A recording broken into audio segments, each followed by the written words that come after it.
Hello, everyone. Today is February 23rd, 2025, and we have some special guests on the show today. Claudia O'Brien Moscoso and Brianna Ramos.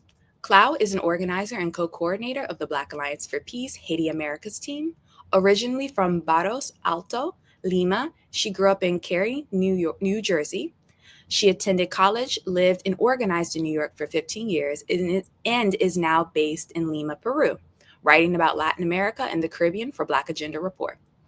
Brianna is a Central Committee member of the Diaspora Palente Collective, a mass organization for Puerto Ricans in the diaspora and on the islands, fighting for the liberation of their nation from capitalism and imperialism. DPC is a proud sponsor of the Zone of Peace campaign and the newly launched US/NATO Out of Our Americas network. On February 21st, in honor of the legacies of Malcom X and Augusto C. Sandino, two revolutionaries that struggled for sovereignty, self-determination, and liberation from colonialism, imperialism, and all the nefarious forces that impede peace in our Americas, the Zone of Peace campaign officially launched the US/NATO Out of Our Americas network, marking a bold and action-oriented next phase in the Zone of Peace campaign. The network is a call of action to be dedicated and to build a coordinated internationalist struggle to expel the US/EU/NATO axis of domination from our Americas and beyond. Clau and Brianna, thank you for coming to the show and welcome to the Activist News Network. Thank you for having us. So we're going to hop into the first question, and you all feel free to answer, whoever wants to go first, or you both can answer. So, what is the mission of the US/NATO Out of Our Americas network, and how is it working to advance the struggle for self-determination of oppressed peoples in this region? Yeah. So, it's pretty simple. Simple mission is to kick out the US, EU, NATO axis of domination out of our region. Some of the core demands include returning Guantanamo to Cuba, which is very pertinent at the moment as this current administration is using that as a detention and torture site yet again, to detain migrants. And I would just like to remind people it's not the first time Guantanamo has been used to detain migrants. In the 90s, Bush Sr. and then Clinton were using that to detain Haitian migrants. So one of the many reasons that the Black Alliance for Peace Haiti Americas team centers Haiti is because we understand it to be a laboratory for empire, as one of the co-coordinators, Dr. Jamila Pierre, says and writes about.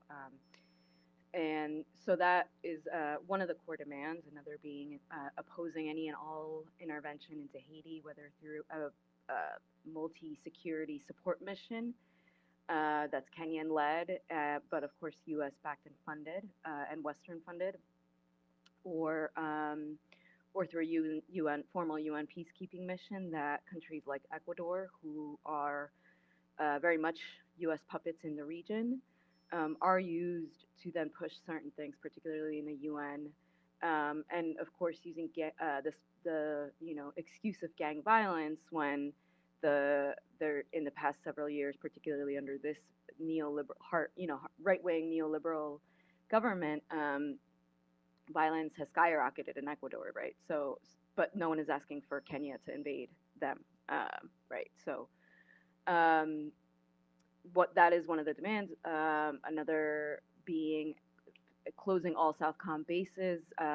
There are 76 bases that are on the books. Certainly, there's probably more. And even in where I am in Peru, there's plenty of bases that are popping up even now as we speak. So there's construction going on. So even that number is probably outdated, right?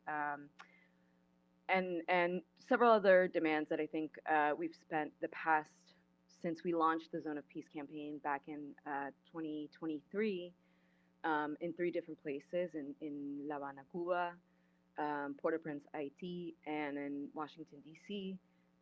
We launched the campaign with several of our member organizations, including the Diaspora Palante Collective, Molagaf, and Haiti. some of the other comrades in DC to make these connections, and specifically in this region, um, that all of the things that impede peace, that bring violence, are because of a primary contradiction, and therefore, if we have the same enemy or struggle and similar systems that are imposed upon us, then our struggle necessitates coordination and strategizing together. Brianna, I don't know if you want to add something.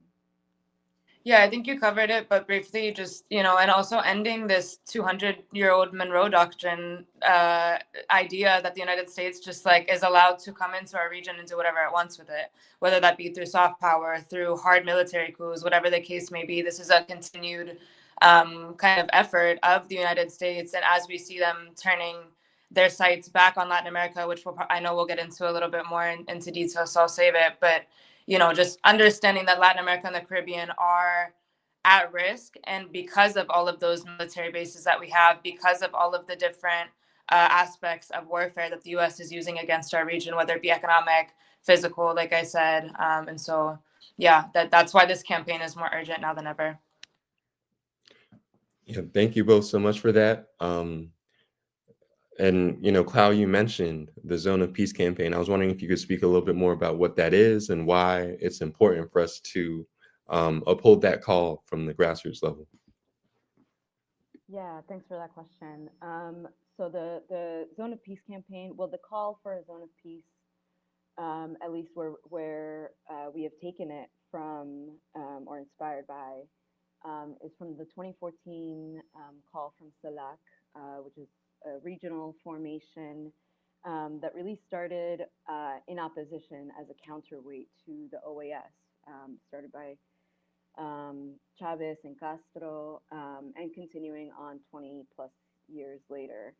And some presidencies are more I would say aligned with self-determination and sovereignty in our region. Other presidencies and governments in the region are maybe a little bit more social democratic, that are willing to work with certain forces.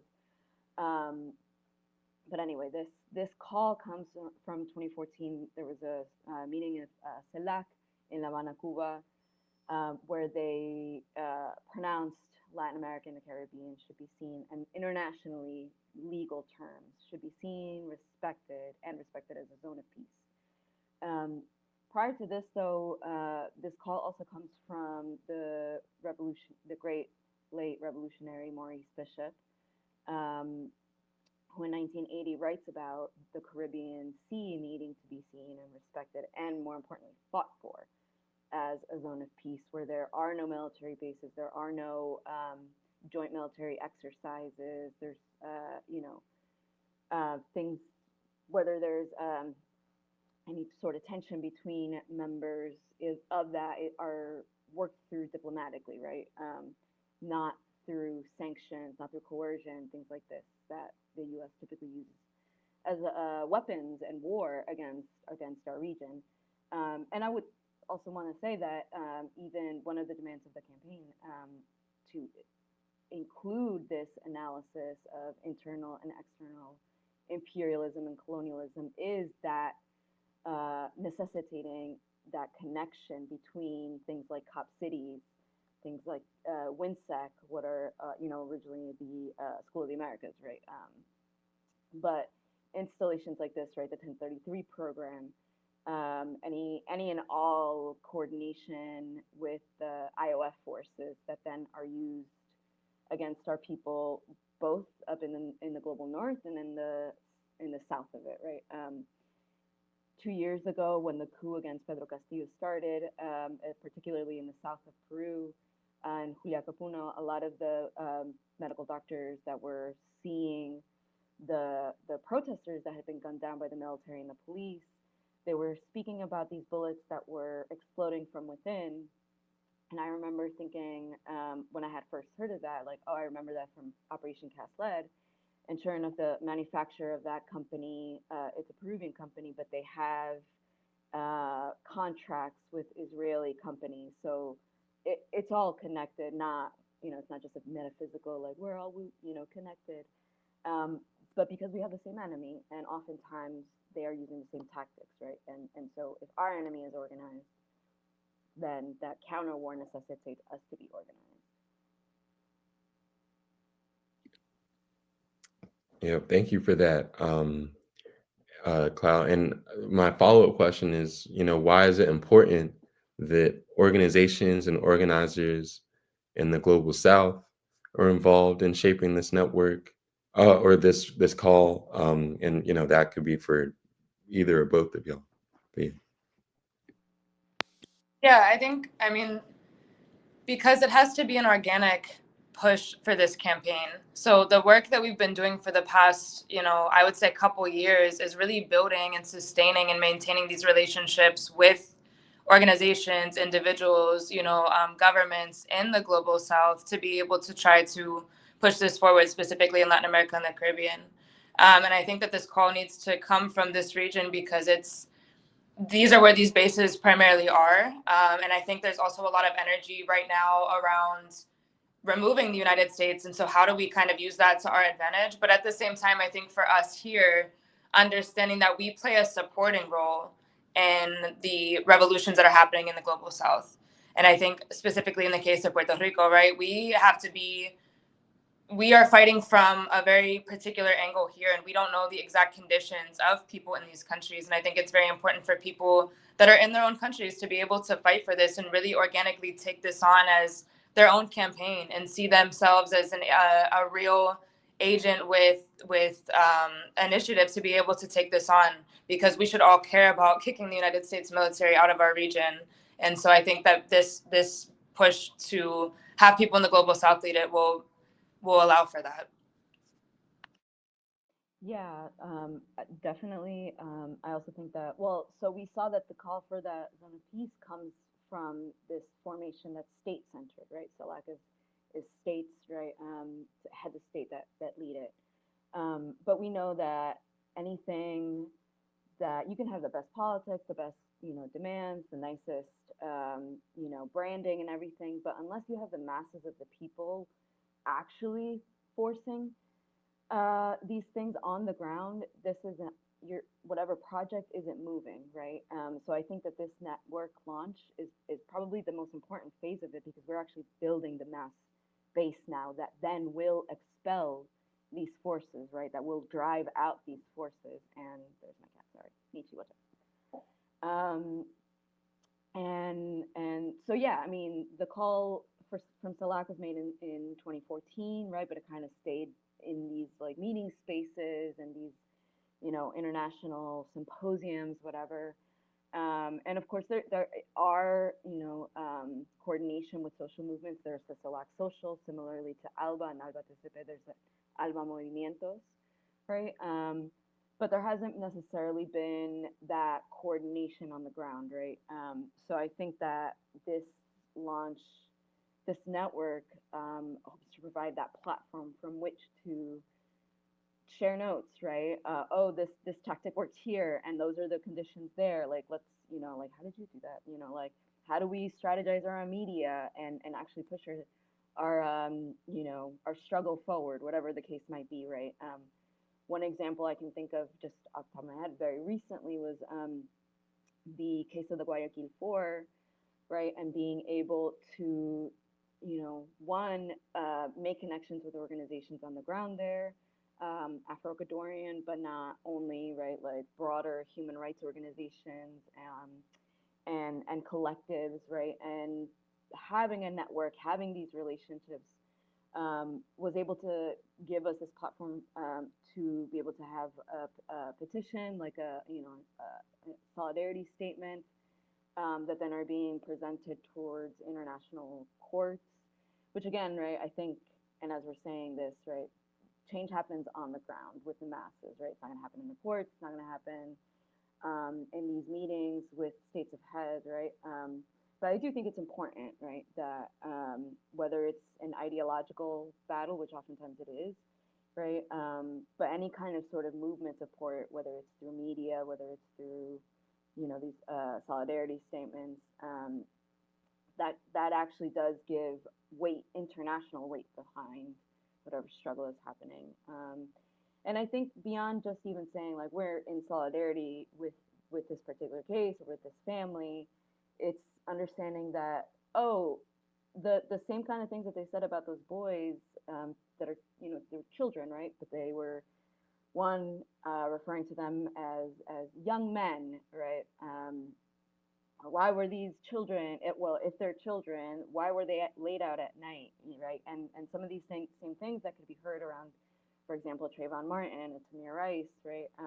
So we can make these connections that if we mean internationalizing the struggle, it means understanding that, you know, those connections, and therefore organizing in your community around these things, or against militarization in your community. That's what militarization in Ecuador looks like, and the consequences of that in Guayaquil, and what does it look like in our cities, right, in our neighborhoods. Thank you, Clau and Brianna, for that answer. And actually, it ties us into our next question. So, Clau, you have mentioned internal and external colonialism. You know, both you and Brianna understand what that looks like here inside the imperial core in the US, and then also externally inside of both of your homelands. So our question is, how does external and internal colonialism inform the mission of the Zone of Peace campaign in the US/NATO Out of Our Americas network? Yeah, I think it's similar to what you were just saying with the connections that are being made between people in the global south and in the global north. I think that it's important, particularly now that there's, you know, people in the US are finally understanding that fascism has been, you know, being outsourced to the rest of us from the United States for a very long time. And now it's finally happening here. And so I think right now is a really important moment and a really critical moment to push people that might think that Trump is just the problem a little bit further, and getting them to understand kind of this anti-imperialist aspect of the fight that we need to have, and an aspect of the struggle that's been missing in the US for a very long time, as we can see within labor unions, as we can see within a lot of these different spaces that their politics might be good in a lot of other ways, but when it comes to the you know, the global politics, it's really not that great, because they're lacking this anti-imperialist analysis. And so I think that it's important for us to connect the colonialism that's happening in Puerto Rico for people in the United States that are benefiting from this exploitation of my people, and are, you know, traveling and going on vacation to occupied land, whenever it's something that we need to make that connection of like, here's why you should be supporting our fight, and here's why you should join the Zone of Peace campaign, to be able to do the work that needs to be done to bridge this gap. Because I mean, something that I can think of, I live right now in Washington, D.C., and so the gentrification and the forcing out, the forced expulsion of Black Africans here in this city that is also an internal colony within the United States, that is the same thing that's happening in my country. And how do we make those connections and get people to understand that, so that we can fight the same enemy together, because we have the same enemy? And so I think that's really critical, a critical part of this campaign. And it's from Canada the whole way down to Chile. It's uniting the entire hemisphere, you know, on against the forces that exist to destroy us, all of us, and this planet. So I think that's the importance, I would say. Clau, do you have anything to add? Not really, except exactly, as we've been saying, it matters that for the folks that are struggling around COP cities to understand what Southcom is doing, right, and how Southcom is expanding throughout the region. Just as it's important for you know, folks here where I'm at in Peru to understand the same, vice versa, right?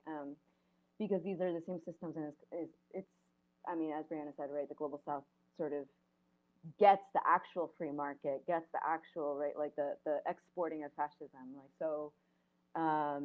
You know, where I am, the Constitution that was written in 1993 was under a dictatorship, and I'm currently still living under another dictatorship by similar forces, but that was imposed on by the Democrats, not, you know, not the Republicans. Of course, the Republicans will gladly continue it, right? But it's the same thing, right? It's a duopoly, but they're representing the same class interests, right? And particularly in this country that's so extremely, and in this part of the region of the world, so extremely rich in natural resources, particularly the lithium. Right? When you talk to comrades here, when you know, are speaking to some of the families of the martyrs, of the victims, you know, that's the first thing that's telling me, like, oh yeah, the coup happened because of the lithium. El litio, pasó por el litio, right? And so knowing that those are, you know, that similar force are the same similar forces that are, for example, right, some of these similar companies that are extracting, and I'm not sure exactly where this project is, but the fracking pipeline going through Brooklyn, Queens, right?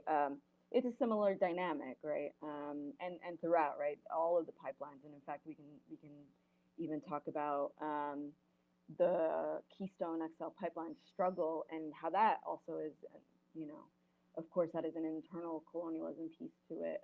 That quite literally, those are the people of that land and are being taken off of their land for extraction, right, for capitalist profits, right, and imperial profits. So, yeah, I think it's great to be making these connections and then building these relationships, right? It's been really great to see how a lot of diaspora organizations through this network, through this campaign, are connecting to organizations in their home countries, right? I know Diaspora Palante Collective has many relationships with organizations on the ground on the islands in Puerto Rico. My organization, Calpawan, in New York, also has a lot of, through this network, has been able to make connections to organizations here and coordinate, whether it's like fundraising or propaganda or, you know, whatever the case might be. So I think that kind of coordination on the ground, strategizing together, is necessary, and yeah, will be what actually defeats this. Thank you both for that answer. So, with that being said, how has the Zone of Peace campaign that both of your organizations play a very large role in, from my understanding, BAP and DPC are both on the steering committee for the campaign. So, how do they inform this call for the network? Like, how does the work inside of that campaign moved the organizations that helped organize the campaign to figuring out, hey, it's time for a launch, it's time for a network, it's time to pull more organizations in so that we can really start to move and complete this mission that we set forth for ourselves? Claudia, you start. Well, it's been needing to be launched, actually. If you talk to some of the comrades, particularly Asham, it's been needing to be launched months and months ago. But I think, well, yeah, the people and the organizations, rather, and the folks that represent those organizations in the steering committee, the popular steering committee. One, the majority are in the Caribbean and in Latin America, right? I think it's only like a handful of us that are actually, that most of our membership is in the global north. And that was very intentional, and I think we are really focused in the Caribbean particularly.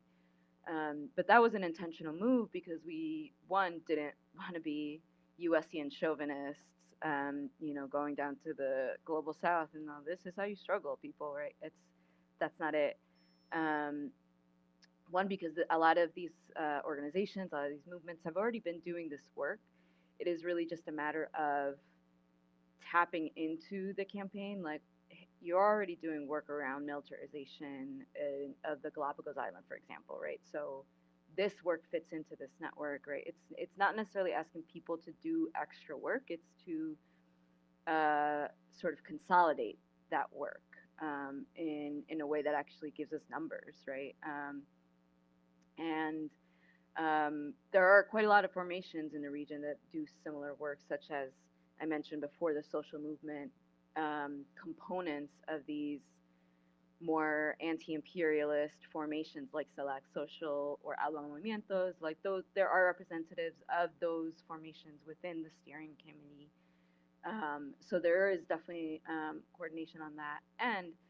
But yeah, all that to say is that we understood that this was, one, the call for a zone of peace, whether you date it to Maurice Bishop or in Havana in the SELAC meeting, it comes from the Caribbean. So therefore, we understood that it needed to be led by the masses and informed by that politics, by where it really resides, right? I think where maybe an organization like Black Alliance for Peace, I think the work that we do introduces, I mean, not introduces, but reframes the conversation around the Black radical peace tradition, that understands that, you know, peace is not the absence of conflict, but actually through struggle and self-defense, communal defense of a world, you know, liberated from all the systems of oppression, that whether it's sanctions, whether it's lawfare, whether it's straight up coups, right? There's a system behind it. There's a rhyme and reason to the madness. But again, it's, if the masses are organized enough, then we can actually, you know, move. Yeah, and to add, I think there's a couple things that I want to mention about Puerto Rico in this case. I think that you know, reactivating, for us, it's about reactivating this long-standing anti-militarization history that we have. For folks that don't know, Vieques, which is one of the islands off the main island, was occupied by the U.S. military for over 60 years. They were doing severe bomb testing. I mean, the nuclear radiation that still exists in that land, it's causing cancer in people. There's a third of people living on that island that have cancer, and the U.S. military base is still there. It's not active, but they do have a clause with the Puerto Rican government, which we know is not on our side, to be able to occupy that land at any time to continue their bombing tests. Right now, they're doing it in places like Guam, places like the Marshall Islands, Mariana Islands, but at any given point in time, and they still do exercises there, to be clear. And I think also with what's happening right now with all of the ICE raids that are happening in Puerto Rico, people are kind of understanding that this militarization that the U.S. has and imposes on our country is not only impeding on our sovereignty, but it's coming into our communities and actually ripping families apart. It's ripping communities apart. And people are understanding, why is this entity that doesn't even belong here coming into my community and telling my Caribbean people that they can't be here? Because it's Dominican and Haitians that they're deporting. And so I think, you know, thinking about that and kind of framing it in like, this is why we need this now. And you, the people that are there in the archipelago are able to take this on, coming from that history. I mean, we kicked out the U.S. Navy out of Vieques in 2003. A little small archipelago, you know, of a couple million people being able to expose the U.S. Navy. That's a huge success story that I think a lot of our people, you know, what we're thinking about going back to, and understanding and studying those types of things to be able to put our bodies on the line when it comes to all of these $1 billion projects that they're now building across the country. And now we have Southcom exercises that are happening. And so in 2023, whenever everything was happening with Russia and Ukraine, once again, the United States and NATO, which Puerto Rico, because we are a colony, we have no choice but to participate in NATO. And so we're a part of these exercises that we have no say over. And they were training Ukrainian pilots to fly F-160s on Roosevelt Roads in Ceiba in Puerto Rico. And so that's still happening. I mean, there's people that see Black Hawks all the time. There's people that see, you know, whatever military planes, it's constant. And they're doing those exercises to then go into countries like Haiti and say, hi, we're here to help with the earthquake that you all had. We're here to bring aid. And then they stay and they occupy the country. And they're doing those exercises in Puerto Rico with governments, you know, with military from Jamaica, with military from the Dominican Republic, pitting all of our people against each other, and then occupying our own land and using our own lands to practice, to have these military exercises to continue to colonize our people. And if that's not just like infuriating to anybody, I know any person that I know that I would talk to in the Caribbean and Latin America would not stand for that. Okay, I won't say everybody. I don't want to generalize, but the majority of people, I think, would agree that that's not okay. And this is something that we really need to fight against, and also connecting the war that our people here in the diaspora are facing with the war that our people are facing back home. I think those are very important connections to make to be able to support each other through this, because it's going to be something that we all have to be coordinated in an effort to do. Absolutely.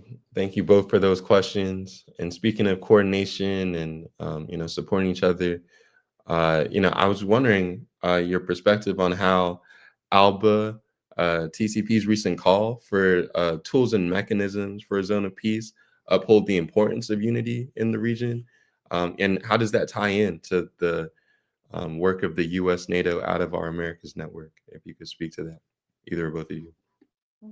Yeah. So yeah, Alba TCP met, I want to say February 3rd, and originally SELAC was going to meet. So SELAC, the current president is Xiomara Castro, and she had called an emergency meeting of SELAC to discuss just the obviously the threats of the Trump administration on whether it's like around tariffs or deporting back people in military planes and shackled. So that was going to be a conversation or emergency meeting. Unfortunately, that meeting did not happen because every member has to be, for there to be a meeting, every member has to be there, and Petro, the president of Colombia, canceled, and so that meeting was canceled. I'm not gonna say why, or there are speculations around it, but as actually has been kind of and very tragically the case of some of these like maybe social democrat quote unquote leftist governments in the region that time and time again sell out Haiti, because Haiti was going to be one of the topics of conversation in that meeting. And so anyway, so that meeting unfortunately didn't end up happening, but then Alba TCP, so to speak, picked up the mantle and had a meeting. One of the accords that came out of this meeting was that the political council within Alba TCP would have a special meeting to discuss the zone of peace and mechanisms in the region to enforce that. Now, I'm not sure if and when this meeting, if it's already happened, I don't think it has, but or when it will happen. Likely not anytime immediately soon, but fairly soon. And I think a lot of the work that we have done in the steering committee, that a lot of our member organizations throughout the region are doing, is to connect, right? Is to make those points and say like, hey, actually, like there's this campaign that we've been working on, and like great that it, this is coming from the state formation, but again, and as we've been saying it pretty much throughout this interview, unless it's the masses of the people that are pushing something forward, it kind of just stays up in these like discussions and meetings, right? Although of course, if you talk, well, a conversation that I had with Evo Morales, he was like, yeah, but in with social movements, I couldn't close military bases. So there's an interesting, discussions we had there, and I think that political party provides an example for how social movements can become united and form a political party to then actually take up state power, right? But what the network, what the campaign is about building people power, right? And of course, we welcome and are thankful and grateful for the call from Alba TCP, and we want to work with that, right? We want to work within those mechanisms because we think that we know that this is the work, right? Great. No, I think that makes a lot of sense. And just for our audience, which is made up of internationalists, how can folks support across New Western America? How can folks across our Americas and the broader world support the call for a zone of peace and advance the U.S. NATO Out of Our Americas network?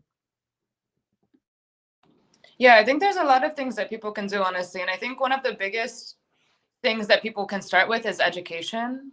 I think that just like teaching people that Southcom exists is something that, for, like, I've asked people that in my country, and there are people that don't know what Southcom is, and I didn't know what Southcom was just a few years ago. You know, this isn't something that's like really necessarily common knowledge that they're putting out there. But if you look for it, the documents actually say a lot.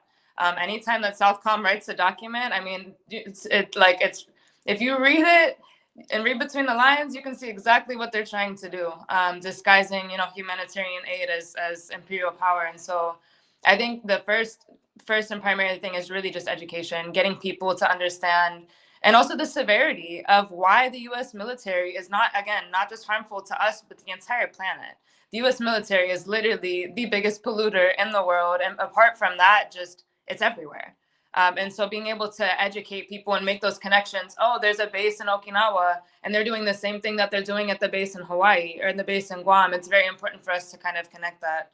And then I think also just finding ways to weaken imperial power in your country, whether that be in Western Europe, where we also see the rise of fascism, you know, where it was born, once again. And then we see, you know, everything happening in the United States and even in Canada. I think that us being able to kind of come together to understand that this is here, this is now, and really make those connections and also fight in our countries to weaken those powers, I think is another really important thing. And that'll be different in every place, you know, because the conditions are different in every place and everyone has their own contradictions and all of these different things. So I think, you know, it's really about coming together and figuring that out for yourselves. How can we really move this forward? How can we fight this fight against fascism that is here, that is now, and this anti-imperialist fight? Yeah, definitely. And, you know, I would say, well, to talk about the website that we put so much work into, zoneofpeace.org, where you can join the network, read the statement, the press release, some of the teach-ins and webinars that we've had. You can sort of look through some of those videos. And yeah, and join the network, right? If you're an organization, and everyone should be in an organization, in a revolutionary organization, then talk to your organization to join, right? Have those internal discussions about how do our objectives fit in with these demands, which are essentially, you know, the principles of unity that we are aligning ourselves around. Right, and yeah, joining the call. And I think also just being able to relate it to people that you see in everyday life, right? Like I mean, it's not the same in New York as it is in Lima, but we do have bodegas here, so I talk to my bodega guy all the time. He knows what we're up to all the time. So yeah, I think it's really about just spreading the word and understanding that, you know, I think it's also just more than just a website or a weekend launch, right? It's a call to action to say, now actually the hard work begins. So yeah. Thank you both for that. We understand that leaves our audience with a lot to do next steps wise, and to figure out how they can activate their own understanding of the region that we all live in, and then maybe the region that they may not live in, but they have relationships with organizations or individuals in this region that will be able to contribute to the broader movement. So those are all the questions that we have for you all today. But is there anything else that you all want to discuss, or did you think that we should cover before we close today?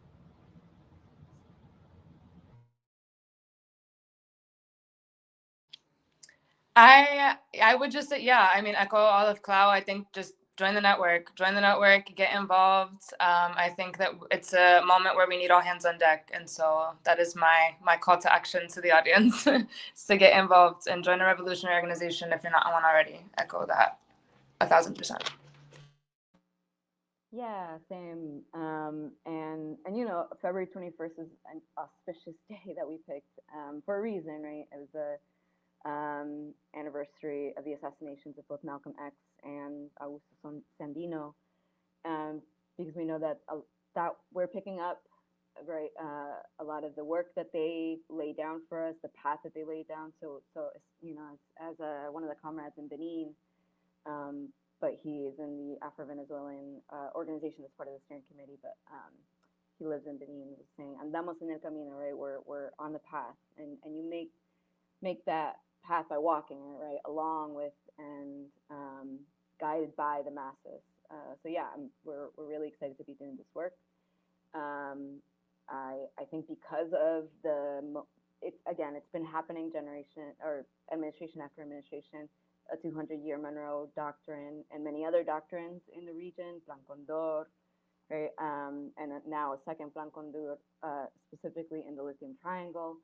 There's reason why we would need to, have united front against this enemy that is expanding.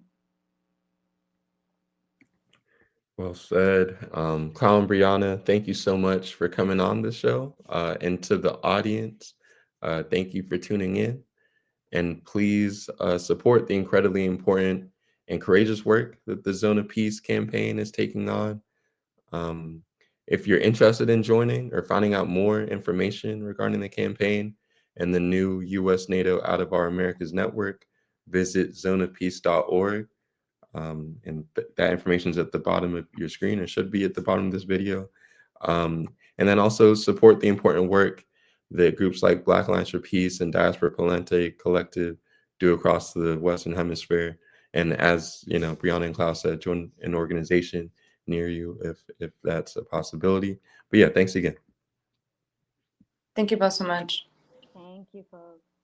We state these facts only to let you know that those of us who are revolutionary, Pan-Africanists, is not because we love revolution. It is historically determined, and we have no alternative but to follow history and to use history for the benefit of our people.